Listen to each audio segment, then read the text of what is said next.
Assalamualaikum students, welcome to all of you in our next class. Dear students, last class में हमने liver को study किया. हमने liver का स्ट्रक्चर, उसके बाइलरी डक्ट्स, उसकी सेक्रीशन, उस सेक्रीशन की कंपोजिशन, गॉल ब्लैडर एक्सेट्रा पढ़ा. आज की क्लास में हम एक लास्ट टॉपिक स्टडी करेंगे regarding the glands, that's pancreas. यानी कि जो डाइजेशन एंड एब्जॉर्प्शन चैप्टर है उसके हम पढ़ रहे हैं ह्यूमन डाइजेस्टिव सिस्टम, जिसमें हमने एलिमेंट्री कैनाल और उसके एसोसिएटेड ग्लैंड्स पढ़ रहे हैं. एलिमेंट्री कैनाल तो हमने कंप्लीट किया है, उसके सारे ग्लैंड्स भी हम पढ़े. एक ग्लैंड रहा है जो है पेनक्रियास, जो हम आज स्टडी करेंगे. तो आज का जो टॉपिक है that is pancreas. So I will write the name of A topic, that is pancreas. Pancreas.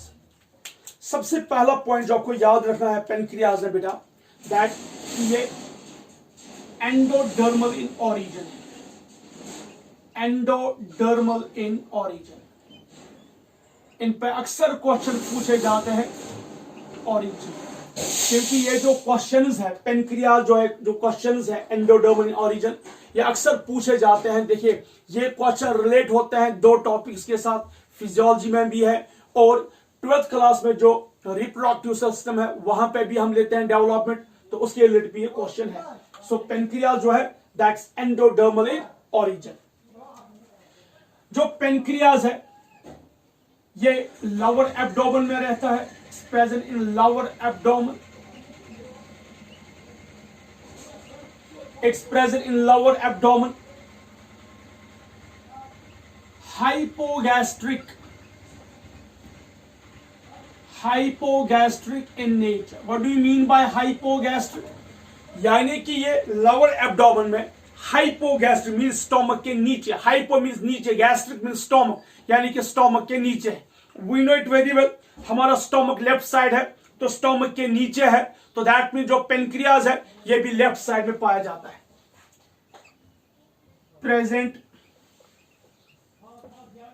In left side, ये लेफ्ट साइड में पाया जाता है. हाइपोगैस्ट्रिक इन नेचर, यानी कि स्टोमक के नीचे, यानी कि ये प्रेजेंट है,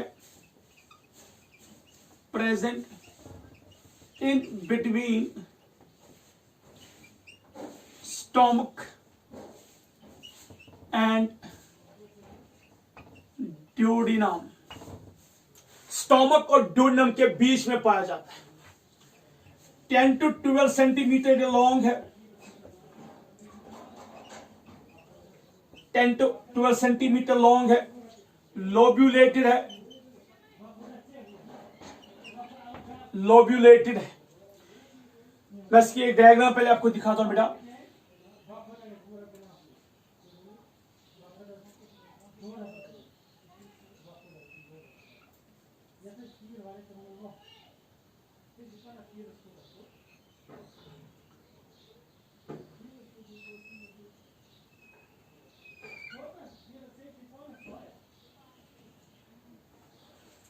ध्यान से देखिए बेटा,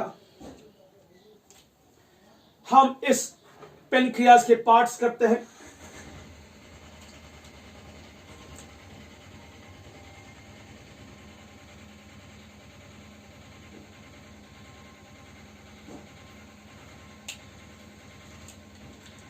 ये वाला पार्ट, इसे हम हेड कहते हैं.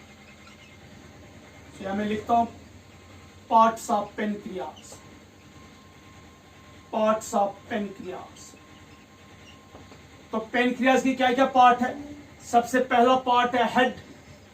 ये फर्स्ट पार्ट है, ये वन इज द हेड. उसके बाद दूसरा पार्ट, इसे नेक कहते हैं.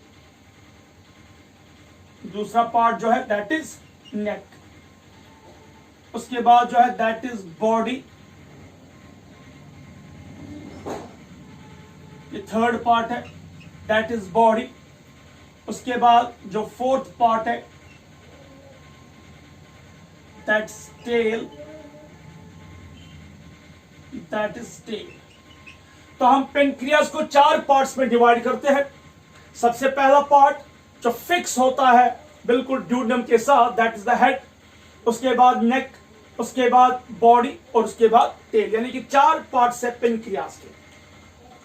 जो पेनक्रियाज है, ध्यान से सुनिए बेटा, पेनक्रियाज हेटेरोक्राइन ग्लैंड है, यानी कि ये एक्सोक्राइन भी है और एंडोक्राइन भी है। देखिए कैसे हम कहेंगे एक्सोक्राइन। एक्सोक्राइन वो पार्ट होता है, वो ग्लैंड होता है जो अपनी सेक्रीशन अपने डक्ट में डाले, यानी कि इसकी अपनी डक्ट होगी। लाइक हमने पढ़ा सलाइवरी ग्लैंड्स, हमने पढ़े गैस्ट्रिक ग्लैंड्स, हमने पढ़े इंटेस्टिनल ग्लैंड्स, हमने पढ़ा लिवर, इनके अपने डक्ट्स हैं। So we call them as an exocrine glands. लेकिन वो ग्लैंड्स जिनकी अपनी डक्ट नहीं है उन्हें हम कहते हैं endocrine glands. Like for example हम बात करेंगे एड्रिनल ग्लैंड की, हम बात करेंगे थायराइड ग्लैंड की, हम बात करेंगे पैराथायराइड ग्लैंड की, हम बात करेंगे पिट्यूटरी ग्लैंड की, या बहुत सारी ग्लैंड्स हैं जिनकी अपनी डक्ट्स नहीं है, जो अपनी सेक्रीशन डायरेक्टली ब्लड में डालते हैं, उन्हें हम कहते हैं एंडोक्राइन ग्लैंड। लेकिन जो पेनक्रियाज है इसकी सेक्रीशन ब्लड में भी जाती है और इसकी सेक्रीशन अपने डक्ट में भी है। सो इसमें दोनों पार्ट है, एंडोक्राइन पार्ट भी और एक्सोक्राइन पार्ट भी। मैं यहां पे लिखता हूं, it is heterocrine gland, heterocrine gland, this is a very important. जैसे कभी कभी हेटेरोक्राइन ग्लैंड, इस पे क्वेश्चंस पूछे जाते हैं। मैं यहां पे 3 स्टार दे रहा हूं क्योंकि which of the following is a heterocrine gland, तो पेनक्रियास का ऑप्शन है। हेटेरोक्राइन मींस कि इसके पास इसका एक्सोक्राइन पार्ट भी है और इसका एंडोक्राइन पार्ट भी।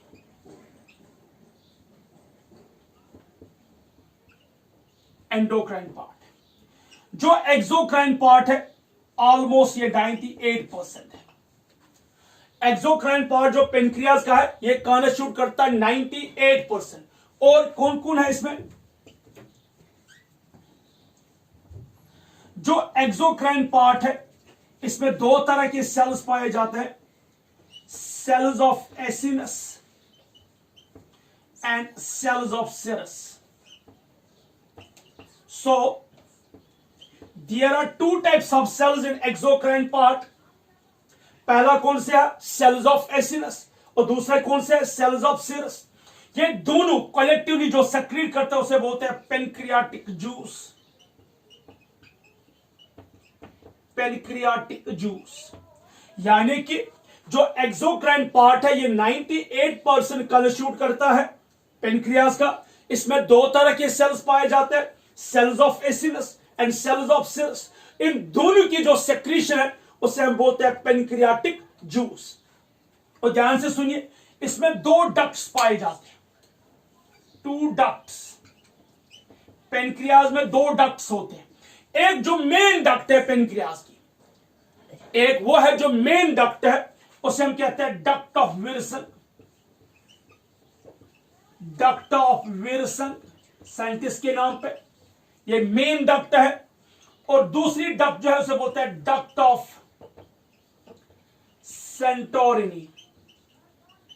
सेंटोरिनी। सो 2 डक्ट्स है, डक्ट ऑफ विल्सन और डक्ट ऑफ सेंटोरिनी।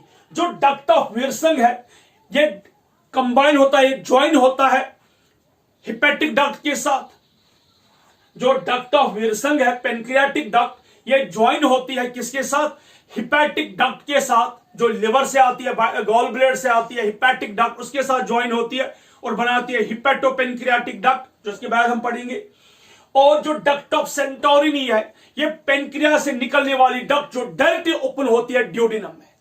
यानी कि जो डक्ट ऑफ सेंटोरिनी है it directly opens into the duodenum, while as जो डक्ट ऑफ विल्सन है ये ज्वाइन होती है हिपैटिक डक्ट के साथ, उसके बाद ज्वाइन होते हैं ड्यूडेनम में, इसलिए ये बनाती है हिपैटोपेनक्रियाटिक डक्ट। तो यहां पे पहला ये आप नोट कीजिए, ये 2 पॉइंट्स बहुत ही इंपॉर्टेंट है, बहुत इंपॉर्टेंट है। नाउ जो एक्सोक्राइन पार्ट है ये सिर्फ 2% है, ठीक है। इनकी जो सेक्रीशन है वो डक्ट में नहीं बल्कि डायरेक्टली ब्लड में डाली जाती है। इनमें सेल्स होते हैं जिन्हें बोलते हैं सेल्स ऑफ लैंगरहैंस।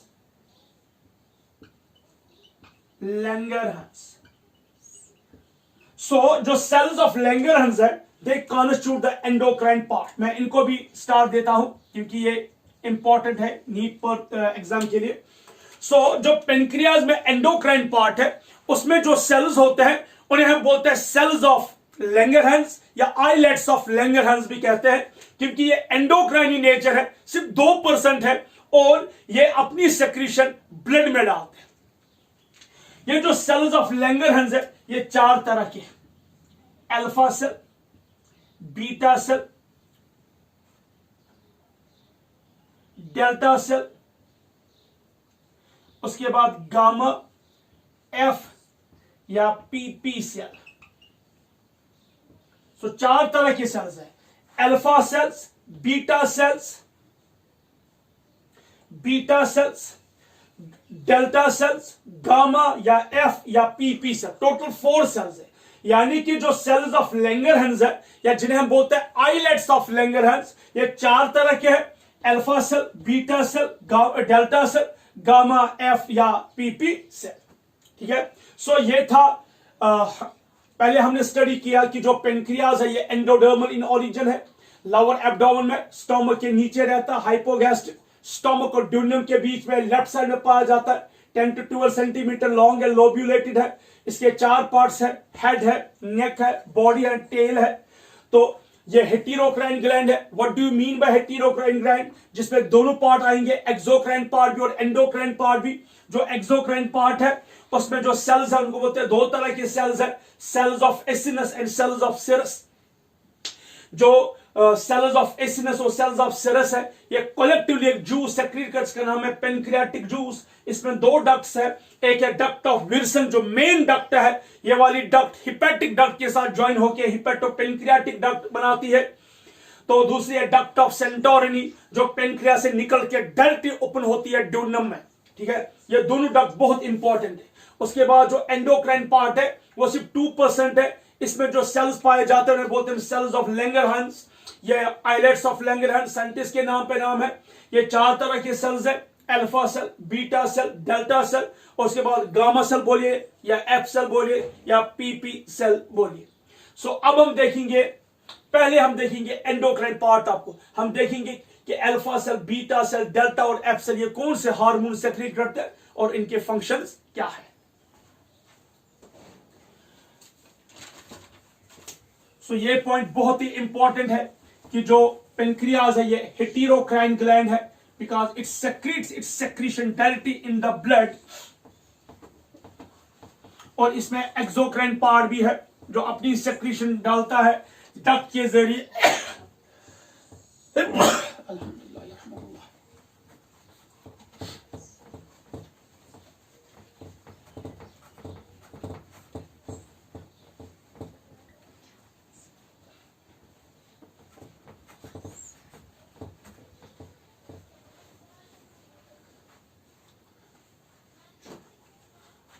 तो पहले हम लेंगे endocrine part. Endocrine part of pancreas. पहली सेल है अल्फा सेल। ठीक है, अल्फा सेल। अल्फा सेल क्या सेक्रीट करती है, चलिए हम इसको टैबुलेटेड फॉर्म में देखेंगे। कौन सा हार्मोन अल्फा सेल सेक्रीट करेगी? हार्मोन का नाम है ग्लूकागॉन। ग्लूकागॉन एक हार्मोन है जो अल्फा सेल सेक्रीट करती है और यह हार्मोन क्या करता है, ग्लाइकोजन को कन्वर्ट करता है इनटू ग्लूकोज में। ग्लाइकोजन को कन्वर्ट करता है इनटू ग्लूकोज में। इस प्रोसेस को हम बोलते हैं ग्लाइकोजीनोलिसिस या लाइसिस। सो ग्लाइकोजीनोलिसिस यानी कि हम ग्लाइकोजन को कन्वर्ट करते हैं ग्लूकोज में। सो बहुत ही इंपॉर्टेंट है, नोट कीजिए, ये नीट के लिए बहुत ही इंपॉर्टेंट है। कब ग्लाइकोजन कन्वर्ट होगा ग्लूकोज में? जब हमारे ब्लड में ग्लूकोज की लेवल कम होगी। सो कब? स्टिमुलस क्या है? हाइपोग्लाइसीमिया। सो जब हाइपोग्लाइसीमिया होगा, जब हमारे ब्लड में ग्लूकोज की लेवल लो होगी, तब जाके ग्लाइकोजन कन्वर्ट किया जाएगा ग्लूकोज में, और ये कौन करेगा? ग्लूकागॉन। ये पहला है। दूसरी सेल है बीटा सेल, हार्मोन रिलीज करती है इंसुलिन। हार्मोन रिलीज करती है इंसुलिन। क्या करती है इंसुलिन? ये एक्सेस ग्लूकोज को, सरप्लस ग्लूकोज को, जो हमारे ब्लड में एक्सेस ग्लूकोज है, ज्यादा ग्लूकोज है, उसे कन्वर्ट करती है किसमें? ग्लाइकोजन में। सो ये कौन सी प्रोसेस? ग्लाइकोजेनेसिस। सो इंसुलिन किसके लिए रिस्पॉन्सिबल है? ग्लाइकोजेनेसिस के लिए, यानी कि ग्लाइकोजन बनाने के लिए। तो ये कब होगा? जब हमारे ब्लड में हाइपरग्लाइसीमिया होगा। सो जब ब्लड में हाइपरग्लाइसीमिया होगा, जब लेवल ऑफ ग्लूकोज ज्यादा होगी, low blood glucose, high blood glucose. तो जब ब्लड में ग्लूकोज की लेवल लो होगी, तब ग्लाइकोजन ग्लूकोज में कन्वर्ट होगा, ग्लूकागॉन रिलीज होगा। जब हमारे ब्लड में ग्लूकोज की लेवल ज्यादा होगी, तब इंसुलिन रिलीज होगा और ग्लूकोज को कन्वर्ट किया जाएगा ग्लाइकोजन में। सो आप ध्यान से देखिए, ये दोनों हार्मोन जो है, they are antagonist to each other, यानी कि ग्लूकागॉन और इंसुलिन जो है एक दूसरे के अपोजिट में। यहां पे एक पॉइंट लिखना मैं भूल ही गया, बहुत ही इंपॉर्टेंट पॉइंट है कि अगर इंसुलिन रिलीज नहीं होगा या कम रिलीज होगा, सपोज जितनी इसकी रिक्वायरमेंट है उससे ये कम रिलीज हुआ या टोटली रिलीज नहीं हुआ, उस वक्त ग्लूकोज ग्लाइकोजन में कन्वर्ट नहीं होगा। आपने देखा ही होगा हमारे घरों में या हमारे मोहल्ले में या हमारे रिलेटिव्स में, हमने देखा है बहुत सारे लोग जिन्हें हम अक्सर कहते हैं ये मनुष्य शुगर में। What is that? देखिए, जब हमारे ब्लड में ग्लूकोज की लेवल ज्यादा है, इंसुलिन कम रिलीज हुआ, जितना हमें इंसुलिन चाहिए उतना रिलीज नहीं होता है, तो व्हाट हैपन? सारा ग्लूकोज ग्लाइकोजन में कन्वर्ट नहीं हो पाता है, जिसकी वजह से थोड़ी मकदार जो ग्लूकोज की है वो रेज हो जाती है। हम इसे कहते हैं डायबिटीज। लेकिन ऐसे लोग जो ज्यादा डायबिटिक नहीं, हम उनको मेडिकेशन करते हैं। और कुछ लोगों में टोटली इंसुलिन रिलीज नहीं होता, इनबॉर्न इंसुलिन रिलीज नहीं होता है, तो हम क्या करते हैं, उनमें हम जो है उसमें ग्लूकोज टोटली कन्वर्ट ग्लाइकोजन में नहीं होगा। हम इन दोनों केस में कहते हैं कि ये एक डायबिटीज बीमारी है, तो इस बीमारी को हम कहते हैं diabetes mellitus. Diabetes mellitus. So अगर इंसुलिन एब्सेंट होगा, याद रखिए, when insulin is absent the disorder is known as diabetes mellitus. ये बहुत ही इंपॉर्टेंट पॉइंट है, क्योंकि इस पे अक्सर क्वेश्चन पूछे जाते हैं। क्वेश्चन आता है, due to the absence of insulin which of the following disease occurs? वो कौन सी है? Diabetes mellitus. और एक और पॉइंट मैं यहां पे लिखूंगा आपके लिए, आपको 12th क्लास में पढ़ना है। हमने एक आर्टिफिशियली इंसुलिन बनाया है by using the biotechnology methods, उसे हम कहते हैं ह्यूमिलीन। ह्यूमिलीन जो है ये पहला आर्टिफिशियल इंसुलिन है। आर्टिफिशियल इंसुलिन, ये पहला आर्टिफिशियल इंसुलिन है।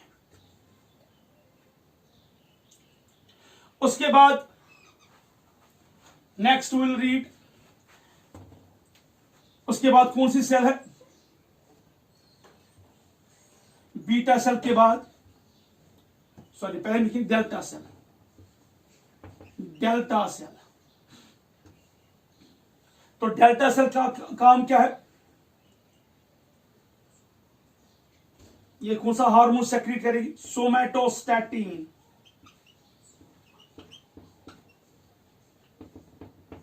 Somatostatin. So delta cell secrete somatostatin. क्या है सोमैटोस्टैटिन का function? It regulates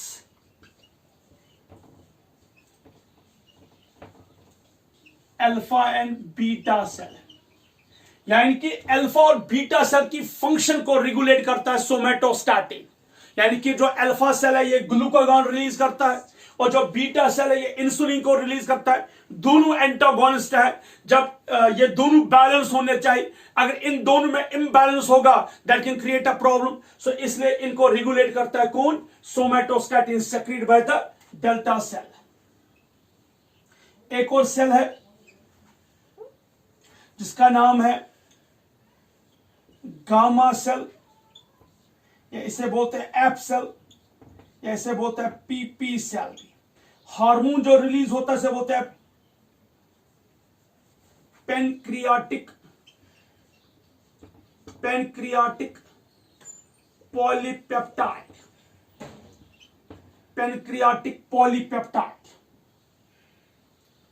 so gamma cell हो या एफ सेल हो या पीपी सेल, ये तो एक ही नाम है। ये सेक्रेट करते हैं pancreatic polypeptide. Pancreatic polypeptide. So क्या है फंक्शन ऑफ पेनक्रियाटिक पॉलीपेप्टाइड का?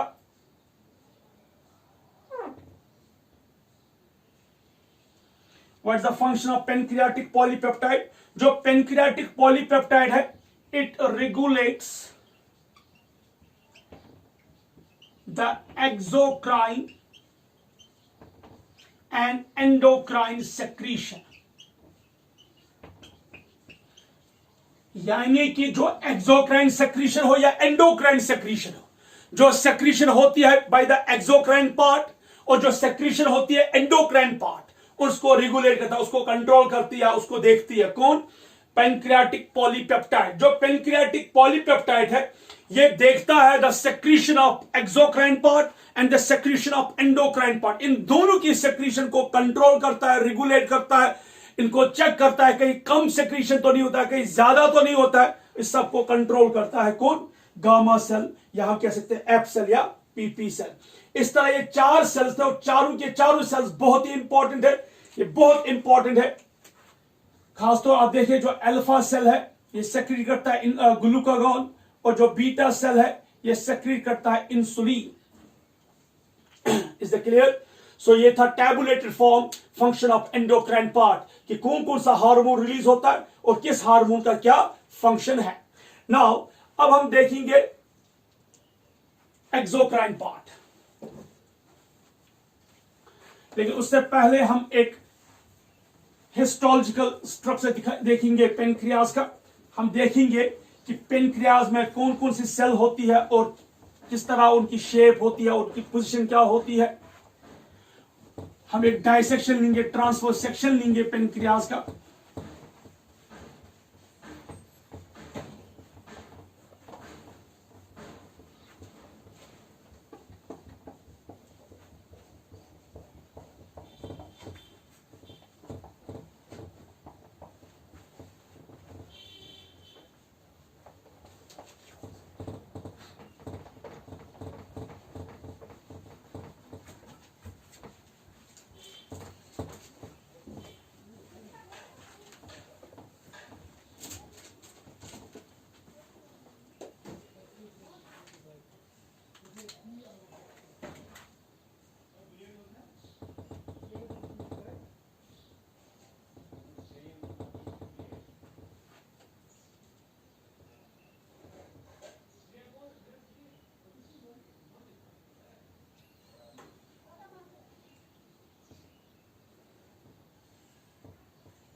इन सेल्स को हम बोलते हैं सेल्स ऑफ एसिनस। इन सेल्स को हम बोलते हैं सेल्स ऑफ एसिनस।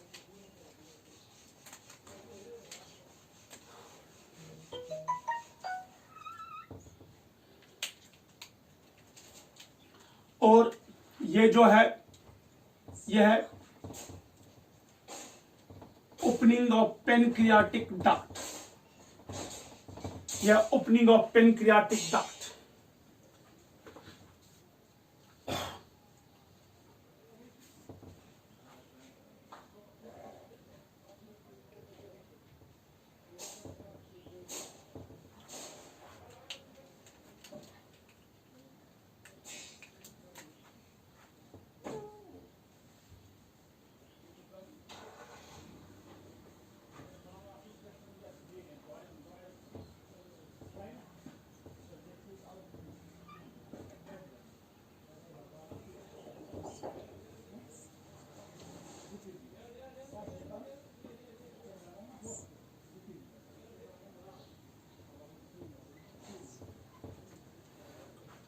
ये जो रेड कलर की लाइन की जो सेल्स है इन्हें हम बोलते हैं बीटा सेल्स। ये सिर्फ 20% इन नंबर है।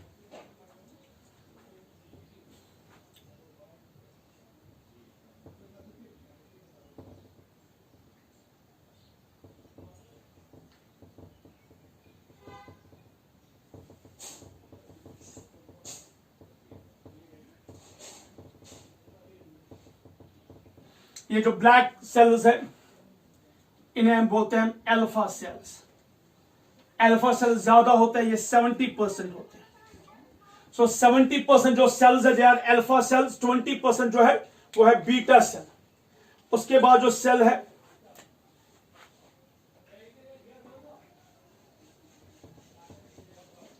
ये जो ब्लू कलर की सेल्स पाई है मैंने दिखाई है अल्फा सेल्स के साथ, इन्हें हम कहते हैं these are the delta cells. These are the delta cells. और जो रिमेनिंग सेल्स है वो यहां पे पेरिफेरी पे होते हैं।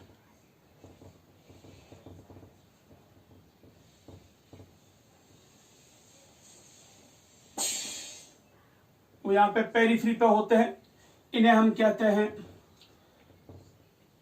पीपी सेल्स या गामा सेल्स या एफ सेल्स।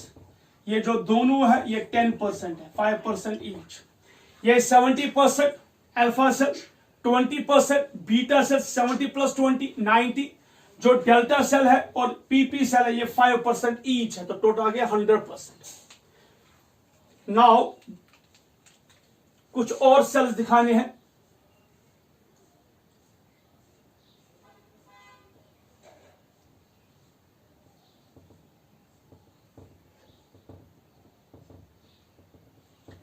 इन्हें हम कहते हैं cells of serous.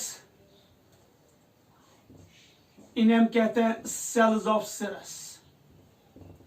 Is it clear? ये हमने डायसेक्शन लिया पेनक्रियाज का, जिसमें हमने देखा कि cells of acinus, cells of acinus, और क्या देखा हमने? The opening of pancreatic duct, cells of acinus serous, और हमने सेल्स ऑफ लैंगरहंस देखे, beta cells, alpha cells, PP cells and delta cells. Now अब हम देखेंगे exocrine part, exocrine part of pancreas. जो एक्सोक्राइन पार्ट है पेनक्रियाज का, ध्यान से देखिए, इसमें मैंने आपको कहा दो सेल्स है। पहली सेल ये सेल्स ऑफ एसिनस। जो सेल्स ऑफ एसिनस है ये सिर्फ और सिर्फ एंजाइम सेक्रीट करते हैं, यानी कि जो थिक सेक्रीशन है, एंजाइमेटिक सेक्रीशन है, वो सेल्स ऑफ एसिनस सेक्रीट करते हैं। और जो सेल्स ऑफ सिरस है they secrete only mucus containing water bicarbonate ions। तो सेल्स ऑफ एसिनस जो है ये सिर्फ और सिर्फ एंजाइम सेक्रीट करते हैं, और जो सेल्स ऑफ सिरस है they secrete mucus containing water and bicarbonate ions. Collectively इसको हम बोलते हैं पेनक्रियाटिक जूस। पेनक्रियाटिक जूस जिसका पीएच है 8.0 यानी कि अल्कलाइन। जो पेनक्रियाटिक जूस है ये दिन में 1000 to 1500 ml पर डे निकलता है, ठीक है। और जो पेनक्रियाटिक जूस होता है ये इसमें एक तो एंजाइम्स होते हैं, एंजाइम्स पार्ट होते हैं, और इसमें म्यूकस पार्ट होता है। जो म्यूकस है उसमें वाटर और बाइकार्बोनेट आयंस होते हैं। जो म्यूकस है वाटर ऑफ बाइकार्बोनेट, ये यूज किया जाता है to neutralize the acidic character of the stomach. जो फूड निकलता है स्टोमक से उसको न्यूट्रलाइज करता है। और एंजाइम्स जो है वो यूज किए जाते हैं for the digestion of food. इसके बाद में हम देखेंगे कि कौन कौन से एंजाइम है और किस तरह वो सेक्रेट किए जाते हैं। सो ये था pancreatic juice. Now we will see the relation. अब हम एक नेक्स्ट पार्ट है जो इसी के साथ है। What is the relation between pancreas, liver and duodenum? These are very important. Although ये मैंने लास्ट लेक्चर में भी पढ़ाया था, जब मैंने लिवर पढ़ाया था उसमें भी मैंने ये पढ़ाया था, लेकिन यहां मैं एक अलग हेडिंग के जरिए, क्योंकि इसमें भी दो क्वेश्चंस आते हैं, बहुत ही इंपॉर्टेंट है।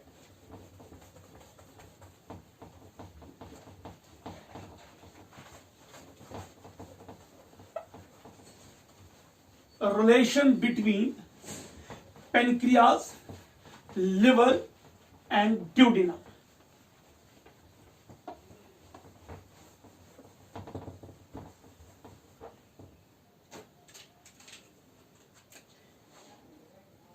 Relation between pancreas, liver and duodenum. ध्यान से देखो बेटा, यह है duodenum, this is the duodenum part. यहां से एक डक्ट है और यहां से एक और डक्ट है जो लिवर से आती है। यह लेफ्ट, सॉरी यह right hepatic duct, this is left hepatic duct।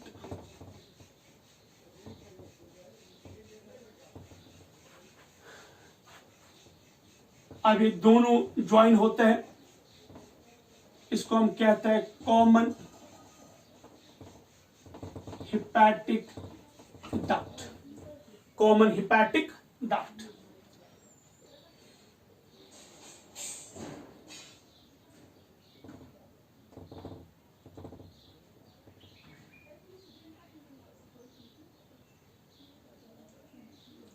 This is gallbladder,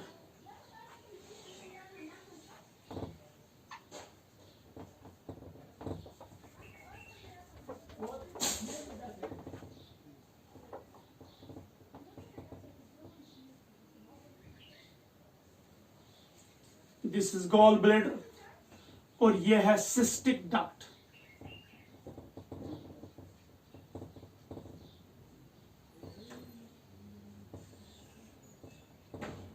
इसे हम कहते हैं कॉमन बाइल डक्ट। देखिए पहले right hepatic duct, left hepatic duct. Right hepatic duct right part of जो लिवर का जो राइट लोब है वहां से निकलती है, इमर्ज होती है, और जो लेफ्ट हिपैटिक डक्ट है ये लेफ्ट लोब से निकलती है। ये दोनों मर्ज होके बनाते हैं कॉमन हिपैटिक डक्ट। उसके बाद गॉल ब्लेडर के सिस्टिक डक्ट के साथ फ्यूज होके ये बनाते हैं कॉमन बाइल डक्ट। ये कॉमन बाइल डक्ट यहां से ऐसे, यहां से आती है एक डक्ट का नाम है पेनक्रियाटिक डक्ट, जैसे हम बोलते हैं डक्ट ऑफ विल्सन।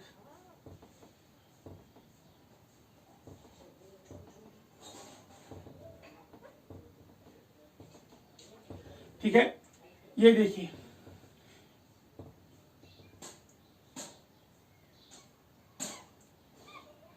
यह है कॉमन बाइल डक्ट और यह है इसका स्फिंक्टर। कॉमन बाइल डक्ट का स्फिंक्टर जिसे हम बोलते हैं स्फिंक्टर ऑफ बॉयडन, BOYDEN साइंटिस्ट के नाम पे स्फिंक्टर ऑफ बॉयडन।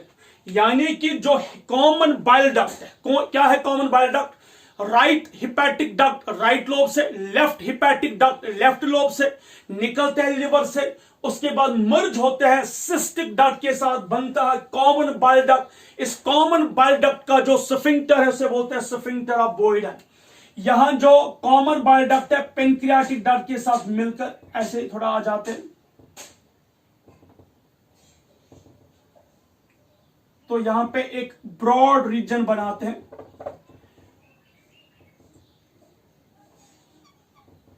ठीक है,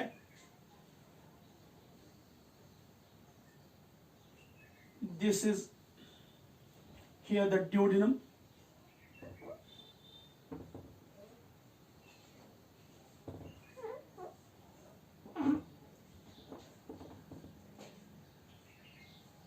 ये है ड्यूडिनम, इस तरह ये ओपन हो जाती है ड्यूडिनम में। इससे कहते हैं एम्पुला। एम्पुला हम बोलते ही एक ब्रॉडर रीजन को एम्पुला ऑफ वैटर। वैटर साइंटिस्ट का नाम है एम्पुला ऑफ वैटर। और यहां पे भी इसके पास एक स्फिंक्टर है, उसे हम कहते हैं sphincter of Oddi. Sphincter of Oddi.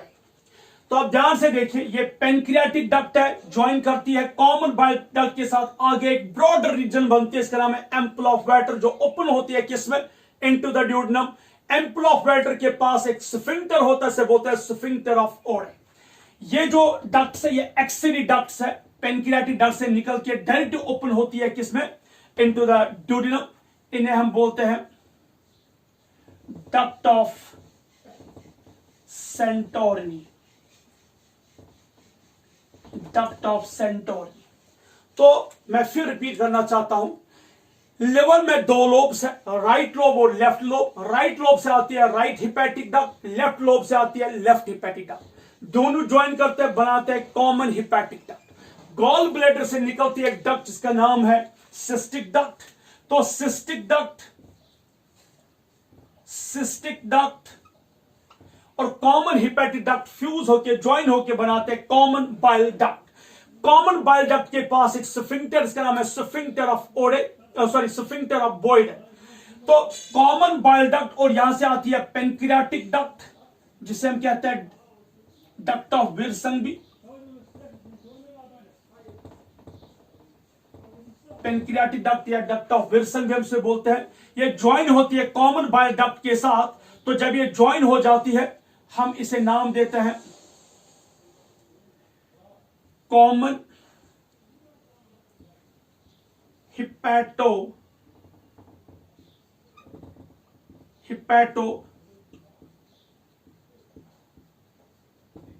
Pancreatic duct. क्या बोलते हैं हम इसे, कॉमन हिपैटोपेनक्रियाटिक डक्ट। क्या है कॉमन हिपैटोपेनक्रियाटिक डक्ट, जब पेनक्रियाटिक डक्ट और कॉमन बाइल डक्ट ज्वाइन होंगे तो इसे बोलते हैं कॉमन हिपैटोपेनक्रियाटिक डक्ट। बाइल डक्ट के पास एक स्फिंक्टर से बोलते हैं स्फिंक्टर ऑफ बॉयडन। तो एक कॉमन हिपैटोपेनक्रियाटिक डक्ट आगे चलकर एक स्वेलिंग रीजन बनाता है, इसको हम बोलते हैं एम्पुला ऑफ वैटर। तो एम्पुला ऑफ वैटर के आगे एक स्फिंक्टर होता है, इसे बोलते हैं स्फिंक्टर ऑफ ओडाई। तो कुछ डक्ट्स पेनक्रियास से जो डायरेक्ट ओपन होती है किसमें, ड्यूडेनम में, उन्हें हम बोलते हैं डक्ट ऑफ सेंटोरिनी। तो ये है एक रिलेशन पेनक्रियास, लिवर और ड्यूडेनम के बीच में कि किस तरह लिवर से, किस तरह पेनक्रियास से डक्ट्स निकलते हैं और ओपन होते हैं किसमें, ड्यूडेनम में। Is that clear? सो आप देखिए, पहले है ये फर्स्ट है, इसको मैं ए लिखता हूं, फर्स्ट ए, और यह है फर्स्ट बी। ये दोनों मर्ज होकर बनाते हैं टू। सेकंड के बाद जो सिस्टिक डक्ट के साथ फ्यूज होते हैं, उसके बाद फोर्थ यानी कि common bile duct. Common bile duct के बाद आ जाती है कॉमन हिपैटोपेनक्रियाटिक, फिफ्थ है पेनक्रियाटिक डक्ट, सिक्स्थ है कॉमन हिपैटोपेनक्रियाटिक डक्ट, और सेवंथ है डक्ट ऑफ सेंटोरिनी। और इन वहां पे दो स्फिंक्टर्स है, sphincter of Oddi, sphincter of बॉयडन और एम्पुला ऑफ वैटर। ये बहुत ही इंपॉर्टेंट, यहां मैं इसको स्टार देता हूं क्योंकि डक्ट ऑफ सेंटोरिनी पे क्वेश्चंस आते हैं, एम्पुला ऑफ वैटर पे क्वेश्चंस आ जाते हैं, स्फिंक्टर ऑफ बॉयडन पे क्वेश्चंस आ जाते हैं, स्फिंक्टर ऑफ ओडाई पे क्वेश्चंस आ जाते हैं, कॉमन हिपैटोपेनक्रियाटिक डक्ट पे क्वेश्चंस आ जाते हैं। Is that clear? That's the relation between pancreas, liver and duodenum. Is that clear? तो अब हमने पेनक्रियाज स्टडी किया और हमने देखा कि what is the relation between pancreas, liver and duodenum, यानी कि डक्ट जो है बाइल का जो फ्लो है ये किस तरह हो जाता है, किस तरह बाइल निकलता है right part of hepatic duct से या राइट लोब से via right hepatic duct, left lobe से वाया लेफ्ट हिपैटिक डक्ट, फिर वो ज्वाइन होते बनाते हैं कॉमन हिपैटिक डक्ट, फिर वो किस तरह गॉल ब्लेड से निकल के सिस्टिक डक्ट के साथ फिर बनाता है कॉमन बाइल डक्ट, फिर वो किस तरह ओपन होता है ज्वाइन होता है पेनक्रियाटिक डक्ट के साथ, ओपन होता है इनटू द ड्यूडेनम एटसेट्रा। ये तो हमने देखा।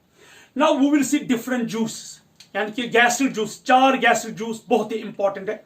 पहला है सलाइवा जूस, सैलिवरी ग्लैंड से। दूसरा है गैस्ट्रिक जूस, स्टमक से। थर्ड है इंटेस्टिनल जूस, इंटेस्टिन से। फोर्थ है पेनक्रियाटिक जूस, पेनक्रियास। और एक और जूस है sorry, that is the bile from the liver. हम देखेंगे इन सारी जूस का इंपॉर्टेंस क्या है और इनका क्या रोल है इन डाइजेशन।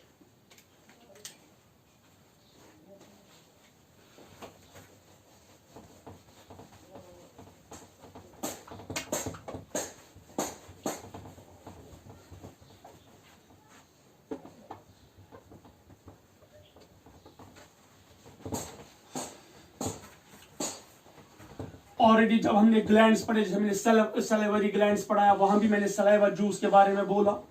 या इस तरह मैंने जब गैस्ट्रिक ग्लैंड्स पढ़ाए तो हमने हर जगह पे वो जूस स्टडी किए हैं। या मैं इसका थोड़ा आउटलाइन देता हूं।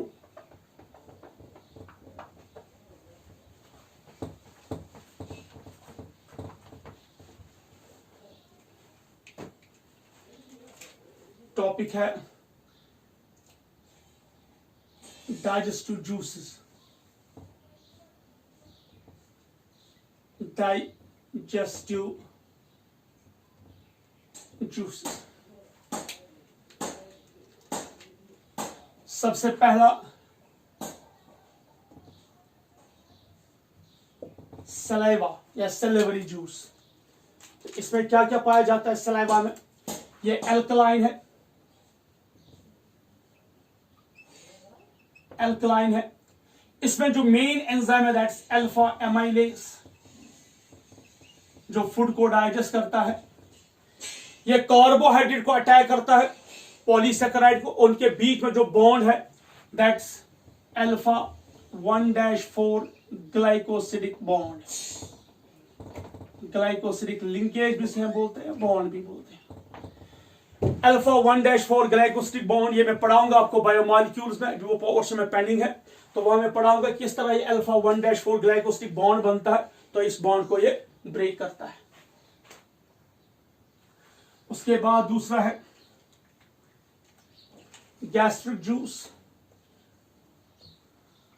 ये जूस स्टमक से निकलता है।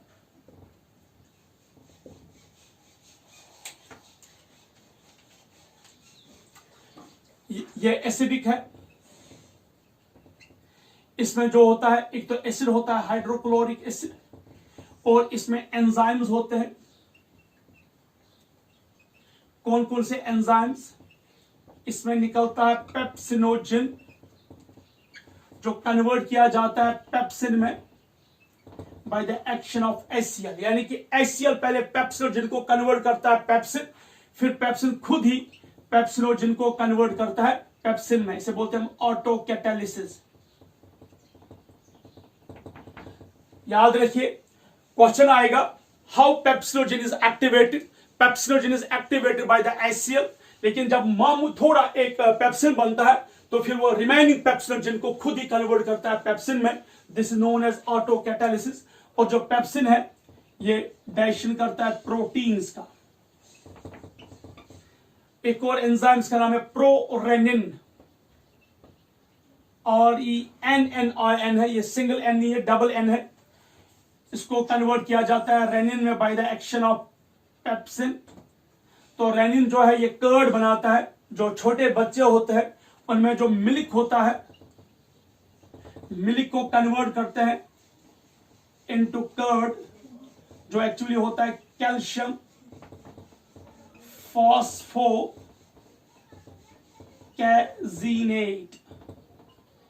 क्योंकि इस मिल्क में एक प्रोटीन होता है, इसका नाम है कैसीन। ध्यान से सुनिए, जो छोटे बच्चे होते हैं जैसे ह्यूमंस में, या कॉफ होता है इन काउ, तो जो वो दूध पीते हैं उस दूध में होता है एक प्रोटीन जिसका नाम है कैजीन। तो ये जो दूध है अगर ज्यादा देखें, क्योंकि जब बच्चा का, उस बच्चे का जो ह्यूमन बेबी का जो खाना है वो सिर्फ दूध होता है, तो अगर मिल्क ज्यादा टाइम के लिए रहेगा स्टोमक पे तो ये वहां पे एब्डोमिनल क्रैम्प्स क्रिएट करेगा, इसमें बैड स्मेल होती है या इस पे जो बैक्टीरिया एक्ट करता है, तो इसके लिए ये प्रॉब्लम करता है। तो हम क्या करते हैं, तो सॉरी, स्टोमक में क्या रखा है अल्लाह जल्ल शान ने, वो एक एंजाइम सेक्रेट कर रहा था, इसका नाम है रेनिन। रेनिन उस मिल्क में एक प्रोटीन होता है कैजीन, जो कैल्शियम और फॉस्फेट के साथ मिलकर उसको बनाता है कैल्शियम फॉस्फोकैजिनेट। यानी कि जो मिल्क है ये लिक्विड फॉर्म में होता है, इसमें जो प्रोटीन कैजीन है उसे कन्वर्ट किया जाता है कैल्शियम फॉस्फोकैजिनेट में, जो एक कर्ड है, 3 डायमेंशनल स्ट्रक्चर है, by the action of rennin. तो अगर ये कर्ड जो है ज्यादा टाइम के लिए भी रहेगा स्टोमक में, ये हार्मफुल या ये इस बच्चे के लिए कोई प्रॉब्लमेटिक नहीं है। नेक्स्ट इज एक और एंजाइम है यहां पे जो थोड़ा माइल्ड फॉर्म में निकलता है, दैट इज गैस्ट्रिक लाइपेज। ये लिपिड्स को डाइजेस्ट करता है, ठीक है, ये 5% निकलता है, ये बहुत ही कम निकलता है, माइल्ड फॉर्म में निकलता है। उसके बाद इंटेस्टिनल जूस,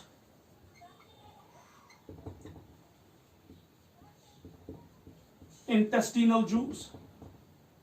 इंटेस्टिनल जूस में क्या क्या होता है बेटा, ध्यान से देखिए, वो भी अल्कलीन होता है,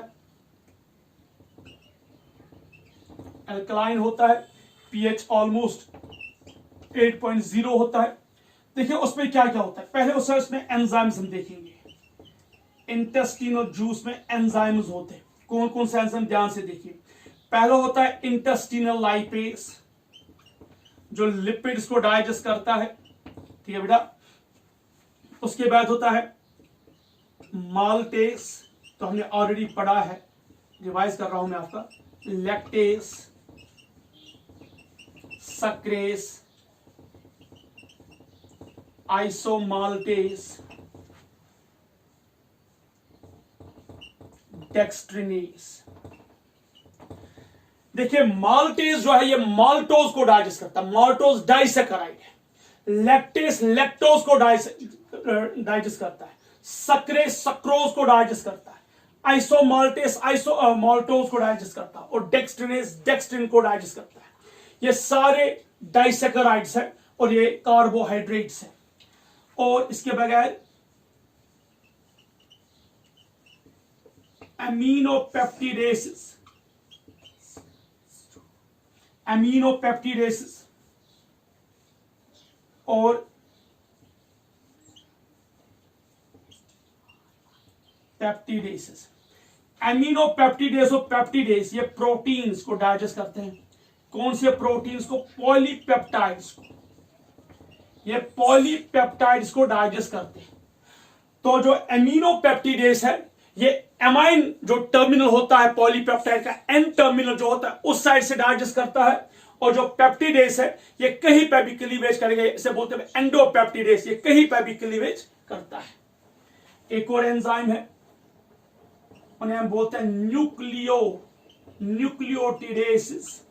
ये न्यूक्लियोटाइड्स को ब्रेक करेंगे, डाइजेस्ट करेंगे। न्यूक्लियोटाइड्स को डाइजेस्ट करके किसमें कन्वर्ट करेंगे, न्यूक्लियोसाइड्स में, और वहां पे जो एंजाइम है वो है न्यूक्लियोसिडेसिस। तो न्यूक्लियोटिडेसिस डाइजेस्ट करेंगे न्यूक्लियोटाइड्स को, कन्वर्ट करेंगे न्यूक्लियोसाइड्स में, और वहां पे न्यूक्लियोसिडेसिस न्यूक्लियोसाइड्स को डाइजेस्ट करेंगे। ठीक है बेटा, हमें भी बायोमॉलिक्यूल्स पढ़ना है तो ये वहां पे एक्चुअली हम स्टडी करेंगे।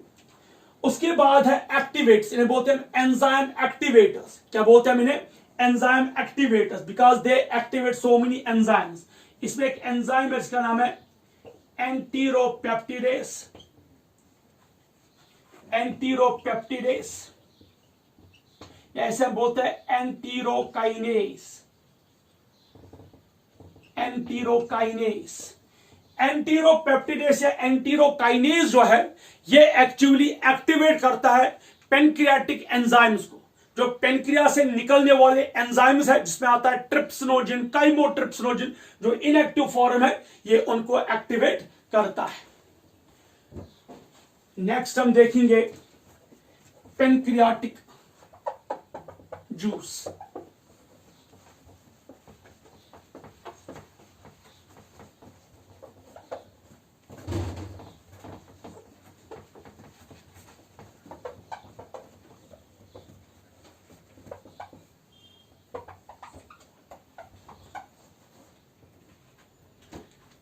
नेक्स्ट पेनक्रियाटिक जूस,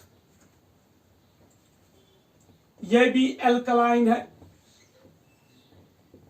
हम यहां सिर्फ एक्सोक्राइन पार्ट देंगे पेनक्रियास का, अभी जो हमने पढ़ा पेनक्रियाटिक जूस में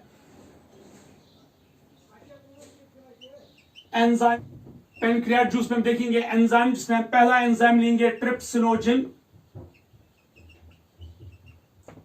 ट्रिप्सिनोजिन को कन्वर्ट किया जाता है ट्रिप्सिन में, ठीक है, और एक्शन करता है एक एंजाइम का नाम है एंटीरोकाइनेज, जो भी हमने पढ़ा इंटेस्टीन। ये देखिए एंटीरोकाइनेज, तो इंटेस्टीन से जो निकलता है एक एंजाइम एंटीरोकाइनेज, ये कन्वर्ट करता है ट्रिप्सिनोजिन को इनटू ट्रिप्सिन। काइमो ट्रिप्सिनोजिन को इनटू काइमोट्रिप्सिन। और एक और एंजाइम है प्रोकार्बोक्सिपेप्टिडेज। प्रोकार्बोक्सिपेप्टिडेज उसे कन्वर्ट किया जाता है कार्बोक्सिपेप्टिडेज। ये तीनों प्रोटीन डाइजेस्टिंग एंजाइम्स है, ये इनएक्टिव फॉर्म में होते हैं इसमें पेनक्रियाज में। एंटीरोकाइनेज कन्वर्ट करता है ट्रिप्सिनोजिन को इनटू ट्रिप्सिन, उसके बाद ट्रिप्सिन बाकी एंजाइम्स को कन्वर्ट करता है किसमें, इनटू द एक्टिव फॉर्म। जैसे ट्रिप्सिन फिर काइमोट्रिप्सिन जिनको कन्वर्ट करता है, और ट्रिप्सिन जो है प्रोकार्बोक्सिपेप्टिडेज को कन्वर्ट करता है इनटू कार्बोक्सिपेप्टिडेज। और क्या होता है, कौन सा एंजाइम है पेनक्रियाज में, और है इसे बोलते हैं पेनक्रियाटिक एमाइलेज। ये अल्फा एमाइलेज है जो पॉलीसेकेराइड को डाइजेस्ट करता है। और होता है पेनक्रियाटिक लाइपेज जो इमल्सिफाइड फैट को डाइजेस्ट करता है, ठीक है, ये फैट को डाइजेस्ट करता है, ये कार्बोहाइड्रेट्स को डाइजेस्ट करता है। इनके बगैर एक और एंजाइम पाया जाता है इसमें पेनक्रियाटिक जूस में, जिसका नाम है न्यूक्लियेसेस, लाइक डीएनएस, आरएनएस या न्यूक्लियोटिडेसेस। नाउ देखेंगे लिवर से जो जूस निकलता है, दैट्स बाइल जूस।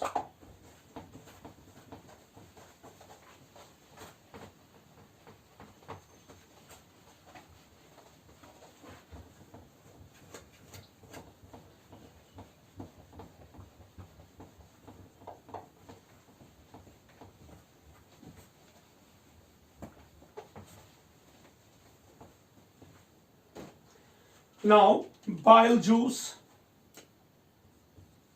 या हम कह सकते हैं सिंपली बाइल। बाइल में बहुत कुछ होता है, लेकिन जो डाइजेशन के लिए इंपॉर्टेंट है वो है bile salts. Bile 8.0,000 to 1500 ml, इसमें होता है बाइल साल्ट्स। और क्या है रोल बाइल साल्ट्स का, emulsification. What do you mean by emulsification? Last time मैंने पढ़ाया था लिवर में, और ये मैंने नोट्स में भी लिखा है। जो बाइल साल्ट्स है इसमें एक्चुअली बाइल एसिड और आयन्स होते हैं, सोडियम या पोटेशियम जो इसके साथ होते हैं, या फॉस्फोरस होते हैं। तो जो ये बाइल साल्ट्स होते हैं ये लिपिड मॉलिक्यूल्स के इर्द गिर्द एक घेराव बनाते हैं, तो ये इनके साथ बाइंड हो जाते हैं सराउंडिंग और उनको खींचते हैं, जिससे सरफेस एरिया इंक्रीज होता है। यानी कि जो बाइल साल्ट्स है they increase the surface area of the lipids. तो जब सरफेस एरिया लिपिड्स का इंक्रीज हो जाता है, इनके बॉन्ड्स एक्सपोज हो जाते हैं या उन बॉन्ड्स पे अटैक करते हैं, जिसे बॉन्ड्स ब्रेक किया जाता है। तो that means bile salt actually lipids का सरफेस एरिया इंक्रीज करता है, सो दैट जो रिमेनिंग एंजाइम्स है, चाहे वो इंटेस्टिनल लाइपेज हो या पेनक्रियाटिक लाइपेज हो, वो उन बॉन्ड्स को अटैक करे और लिपिड्स को क्या किया जाए, डाइजेस्ट किया जाए, ब्रेक किया जाए into fatty acid and glycerol. So bile salts cause the emulsification of lipids या फैट्स। नो एंजाइम, बाइल में कोई भी एंजाइम नहीं होता। बाइल में मेन होता है बाइल साल्ट जो हेल्प करता है in the emulsification of the fat, और अगर फैट की इमल्सिफिकेशन नहीं होगी तो वो डाइजेस्ट नहीं होंगी। That was all about the juice. तो हमने डाइजेस्टिव जूस पढ़े। डाइजेस्टिव जूस में हमने देखा, एक तो हमने पढ़ा सलाइवा, उसके बाद हमने पढ़ा गैस्ट्रिक जूस, उसके बाद हमने पढ़ा इंटेस्टिनल जूस, फिर pancreatic juice and bile juice. ये तो ऑलरेडी हमने पहले भी पढ़े थे। इनके बगैर कुछ हार्मोन्स है जिन्हें हम बोलते हैं गैस्ट्रो इंटेस्टिनल हार्मोन्स, तो वो हम बाद में नेक्स्ट क्लास में देखेंगे। तो by this we have completed today's topic. तो आज का जो हमारा टॉपिक, हमने 3 हेडिंग्स पढ़ी। पहला हमने पेनक्रियास पढ़ा, उसका structure, endocrine and exocrine part और उसकी जो हम कह सकते हैं कंपोजिशन। उसके बाद हमने पढ़ा relation between pancreas, liver and duodenum, किस तरह लिवर से बाइल, पेनक्रियास से पेनक्रियाटिक जूस ड्यूडेनम में पोर हो जाता है, ओपन हो जाता है। उसके बाद हमने स्टडी किया different types of digest juice, उनकी कंपोजिशन और उनके जो मेन एंजाइम्स है वो किस तरह एक्टिवेट किए जाते हैं। By this we have completed the structure of digestive system, यानी कि हमने कंप्लीट किया ह्यूमन डाइजेस्टिव सिस्टम, जिसमें हमने ह्यूमन एलिमेंट्री कैनाल और उसके एसोसिएटेड ग्लैंड्स पढ़ी। नेक्स्ट क्लास में एक तो हम पढ़ेंगे मैकेनिज्म ऑफ डाइजेशन, कि किस तरह हमारे एलिमेंट्री कैनाल में प्रोटीन, कार्बोहाइड्रेट, लिपिड और न्यूक्लियोटाइड्स को डाइजेस्ट किया जाता है, कौन कौन से एंजाइम्स, किस तरह एंजाइम्स निकलते हैं और किस तरह वो डाइजेस्ट करते हैं। Is the clear? By this we have complete today's topic. Next class के लिए happy learning and have a good day. अस्सलामु अलैकुम व रहमतुल्लाहि व बरकातुहू।